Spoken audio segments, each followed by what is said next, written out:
விஜய்யுடைய அந்த cinematic propaganda இருக்கு இல்லையா, அதை அவர் ப்ரொபகண்டாவை தான் பயன்படுத்தியிருக்காரு. நான் அப்படிதான் பாக்குறேன். 3 வேளை பசி எடுக்கும் போது சாப்பாடு ஞாபகம் வர நமக்கு அது விவசாயம் படங்களோட ஞாபகம் என்னைக்காவது வந்திருக்கா? பழைய படங்கள்லாம் உட்கார்ந்து இப்ப அனலைஸ் பண்ணி பார்க்கும்போது அவரும் ஏதோ ஒரு பிரச்சாரத்தை தொடர்ச்சியா ஒரு 30 வருஷமா பண்ணிட்டு இருக்காரு அப்படின்றது கிளியரா தெரியுது. நம்ம எல்லாருமே நல்லா இருக்கணும்னு நினைக்கிறவங்க நல்லா இல்லைங்க, விவசாயிங்க.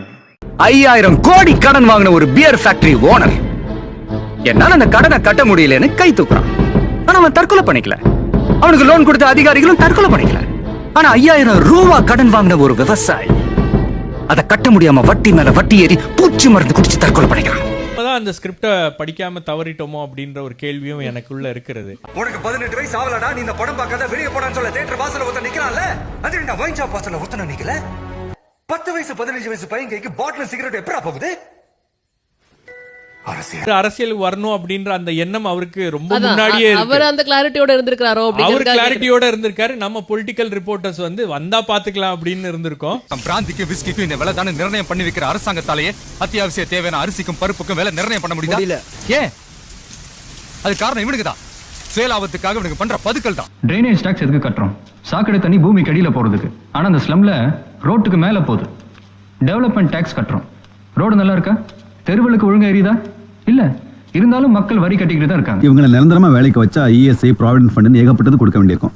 இதெல்லாம் அவாய்ட் பண்றதுக்காக பெரிய கம்பெனி முதலாளிங்க இப்படி எல்லாம் பண்றாங்க. 7% ஜிஎஸ்டி வாங்குற சிங்கப்பூர் மக்களுக்கு மருத்துவத்தை இலவசமா தர்றப்போ 28% ஜிஎஸ்டி வாங்குற நம்ம அரசாங்கத்தால ஏன் மருத்துவத்தை இலவசமா தர முடியல?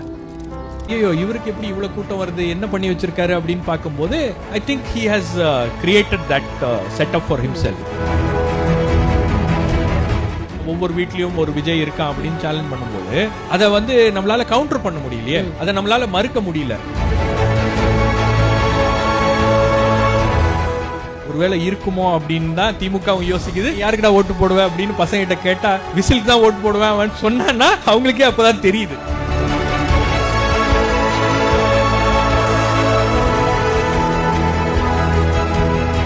சார், முதல்ல வீட்டுல பசங்க எல்லாம் அரசியல் பேச மாட்டாங்க சார். இப்ப பசங்க அரசியல் பேசுறாங்க சார். ஏங்கன்னா அவன் விஜய்க்கு ஓட்டு போடுறேன்னு சொல்றான் சார். சரி, அவன் தான் போய் ஓட்டு போடுவானா, அவங்க அம்மாவையும் கூட்டு போய் ஓட்டு போட வைக்குவேன் அப்படின்னு சொல்றான் சார். என்ன சேலஞ்ச் பண்றான் சார் அப்படின்றாங்க. எல்லாரும் கட்சி ஆரம்பிச்சதுக்கு அப்புறம் தான் ஒவ்வொரு வீட்டுக்குள்ளேயும் போறதுக்கு ட்ரை பண்ணுவாங்க.